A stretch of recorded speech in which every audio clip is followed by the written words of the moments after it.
Hey, good afternoon. Just thinking about the Masters here. Got my lucky Tiger hat.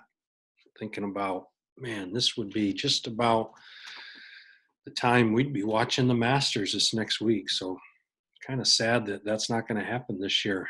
You're looking at Hogan's Bridge on number 12 at Augusta. I don't think anybody will take me too seriously if I wear that all the way through. There, that's a little bit better. All right, we're diving into chapter 10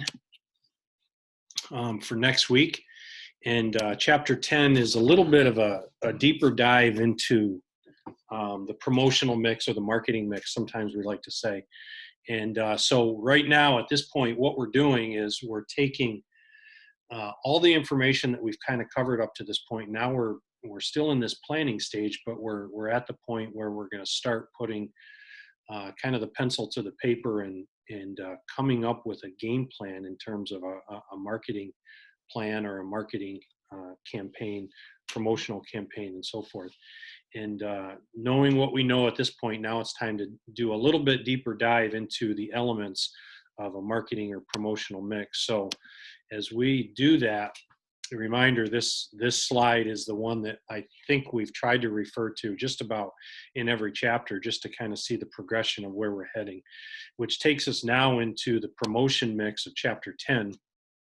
I've got 5 elements here. There's 4 that we're going to spend specifically some time on, and that's going to be advertising, personal sales, sales promotions, and public relations.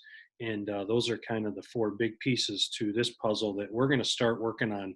What combination of those things can we put together to best sell our product, our brand?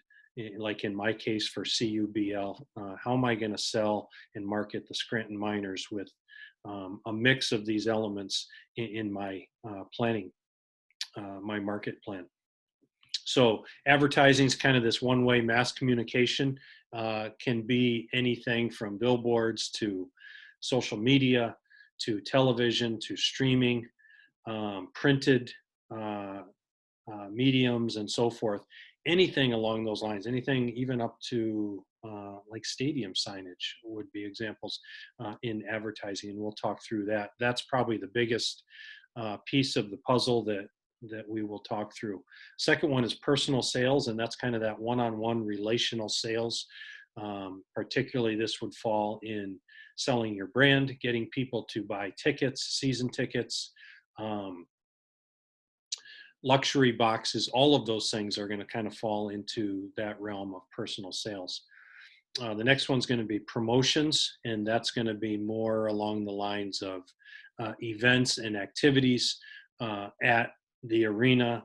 Particular nights, it might be Star Trek night, or it might be bobblehead night. Those types of things are what's going to tie into sales promotions. And then lastly is the public relations piece.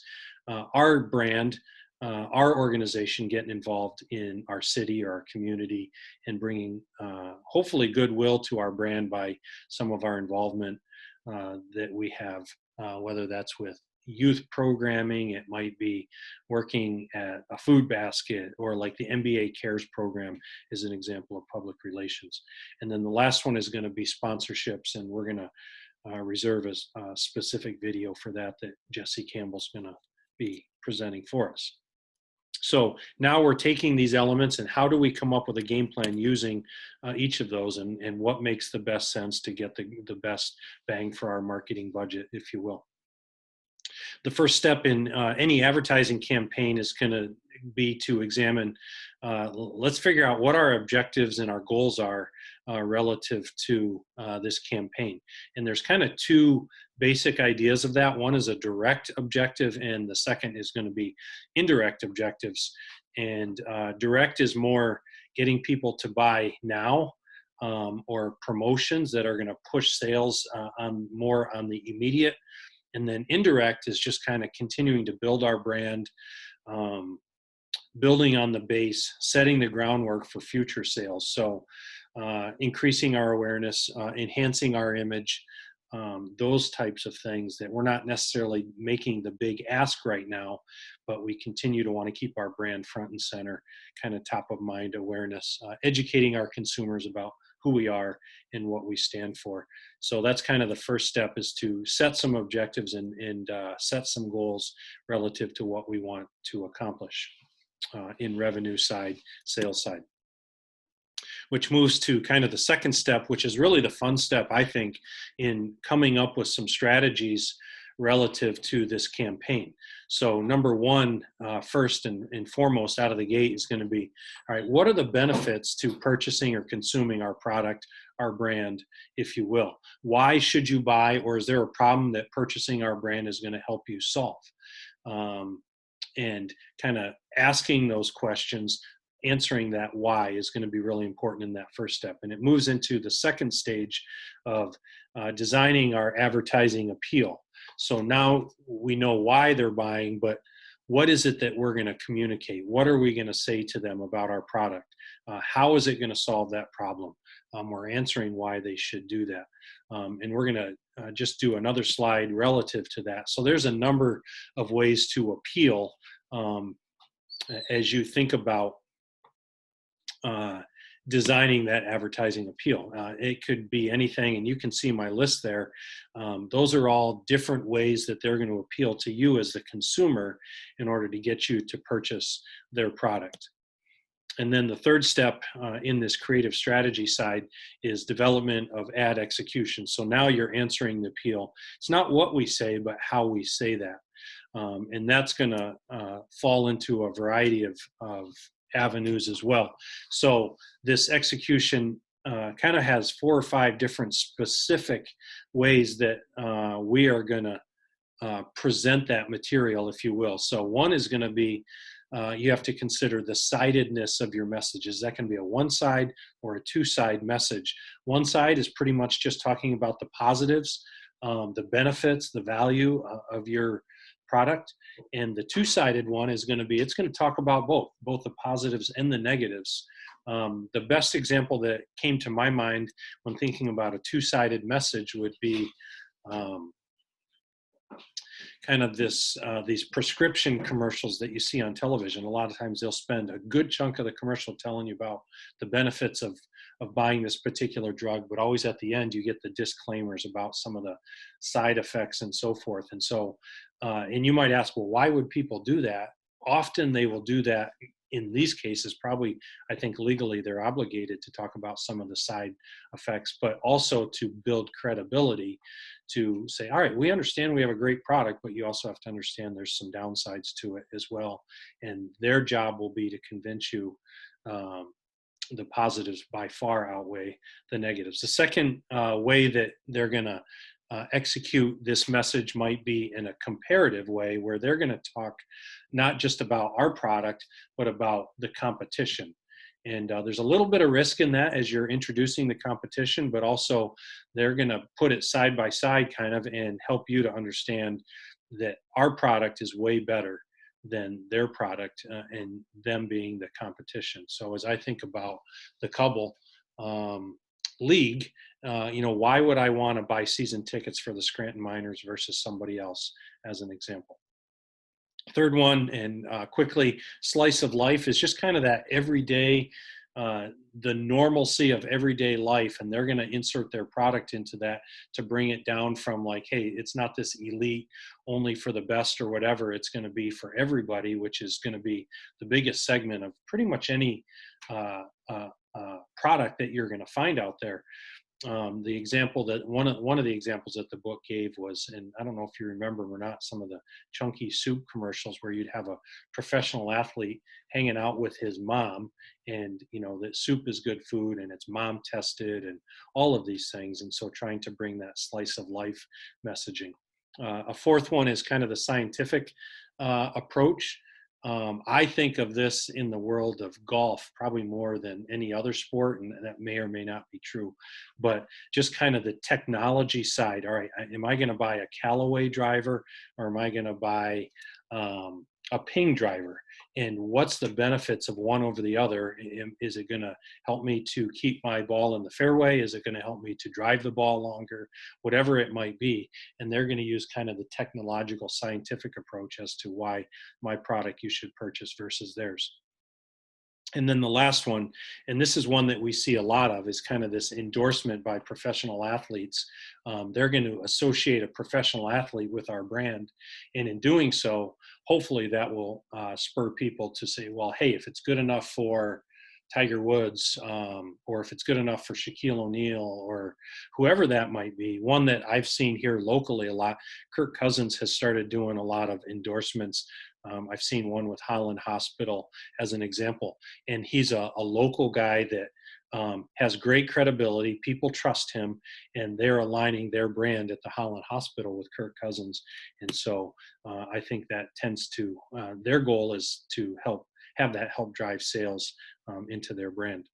As we know, hospitals are highly competitive. The whole world of medicine is highly competitive. Just a couple of thoughts on using celebrities. Obviously, I threw Tiger Woods into my slide here, but three quick things, and then I'll talk about the picture. But sports celebrities are generally more effective for sport-related products.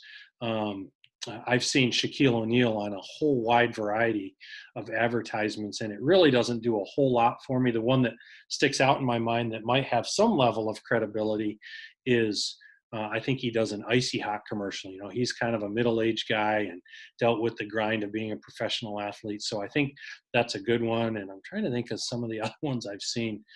Nothing's coming to mind immediately, but athletes tend to have greater credibility with sport-related products. The second one, long-term relationships are key. Michael Jordan with Nike, obviously that's one that's been very good.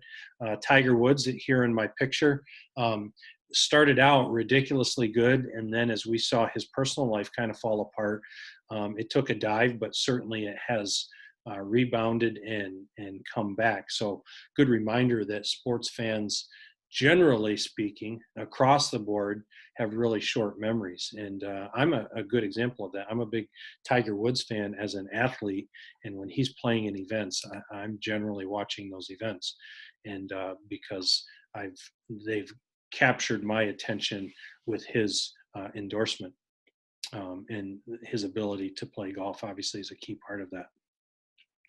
And then the last one, you can get to the point where if they do too much, it definitely can have the opposite effect. If you see, and again, Shaq comes to mind immediately, I feel like he's doing a high number of advertisements out there, and it's like, how many times do I want to see him in a wide variety of products? All right, moving along, some of the media types that you can utilize in this game plan. This is, I don't know how well you can see that, but this chart is from the book, and it gives the idea of some of the different mediums or channels that you can use relative to advertising: the internet, newspapers, television, direct mail, radio, magazines, and outdoor. So things like billboards, stadium signage, and so forth. And there's really three things you got to think about: reach, frequency, and continuity. And the reach is the number of people exposed to that advertisement. What kind of reach does the newspaper have these days? Well, it's not a really big one, because we're seeing the decline of newspapers and then printing newspapers and so forth with the onset or the coming of internet, things like MLive, as opposed to the Grand Rapids Press. And then the frequency, the number of times that message is going to be in front of people or households. And then lastly, the continuity piece. Is this something that I'm going to run an advertisement just for a certain amount of the year, a certain time? Like as we were coming into baseball season, I was seeing more and more advertisements about Major League Baseball. Obviously, that's kind of been shut down now, but that would be more of a seasonal approach. You don't need baseball advertising as much well, the season ends kind of in October, so you think around Christmas time, how many advertisements for Major League Baseball are you going to see? Not as many. And again, that's just gauging the amount of time and how often I'm going to present my brand in an advertising sense. there's three kind of modalities of that: continuous, flighting. Actually, you can see my notes over here, so you can take a look. And pulsing. Pulsing would be an example of you're going to have a continuous stream of advertisement, but there's certain times of the year that we're going to hit it heavier than we do than others. All right. So that kind of moves us through the advertisement piece. The next one, and we're going to move through these very quickly here. Personal selling, and that's this idea of relationship selling. You can see in the picture there, that's someone at like a Nike store, and they're hands-on, face-to-face, one-on-one sales, and that's the whole idea of personal selling. You're building a relationship. You're able to adapt the message to who you're talking to, and it gives you the opportunity to be able to solve the problem or sell the product in a very personal way. And that's a big part of, again, I think I mentioned it earlier, but group sales, stadium box sales, ticket sales, all of those things are going to be tied into personal sales. And maybe not all face-to-face. A lot of it might be through over the telephone. So that's going to be one avenue that you'll want to explore as you think about your marketing mix. The next one is the sales promotions. And again, these are a variety of short-term activities that are designed to stimulate immediate product demand. So the picture here, this particular stadium had bobblehead night. Looks like it might be the Yankees, I can't tell. But so that might drive individual sales for that particular night, because if, you know, the first 1,000 or 10,000 people in the stadium that night will get a free bobblehead.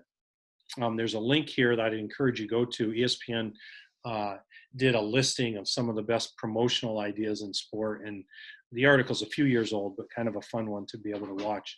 We've talked specifically about minor league baseball, and, you know, like here in town, the Grand Rapids Drive, the Griffins, they'll do a lot of promotional things, particularly at baseball games, not only to bring people into the stadium on a particular night, but also events and things like that that are happening in between innings, fireworks nights in July after the game. Those types of things to drive sales are really important to the marketing mix. And then the last one that we're going to talk about in here is public relations. And again, you can see my slide there. NBA Cares is one that I've mentioned several times, but just any way that we can get our brand out into the community. I'm thinking about the Scranton Miners, and in my marketing mix, we want to be very community friendly, engaged with the city of Scranton, involved with coaches, involved at schools, involved in some nonprofits. All of those types of things are really, really important as it relates to public relations. You're seeing that like in front of us all over the place right now with this COVID outbreak, this pandemic. How many companies are capitalizing on goodwill? Hey, we're giving free internet, or we're going to give you like Zoom and Loom, as an example, have opened up a higher level of membership at no cost to educators and all of those things. And those are all public relations things. I mean, hopefully at the heart of it, it's properly motivated. But again, that's showing people that, hey, we care, we're engaged, we're involved, we want to be a part of the solution, and so forth. I watched one of the press conferences the other day, and President Trump had brought several, like the guy from My Pillow and so forth, and you know how he's partnering with private industry to help solve some of the challenges that we're facing right now, and that gives those companies the opportunity to be a part of the solution and evoke some goodwill with the public and so forth. So all of these things, and I'm going to zip back all the way to the very beginning as I close this out, but as you think about a marketing mix, these are the ways that you have opportunities to build your brand and to build sales and revenue for your organization, your business, your company, your franchise, whatever that might be. And now it's like, what mix of all of these am I going to put together within the confines of the budget that I have for marketing in order to build my brand? All right, so that takes us through the end of chapter 10, and we will close it off and trust that you're doing well. And if there's anything I can do, please feel free to reach out. Take care.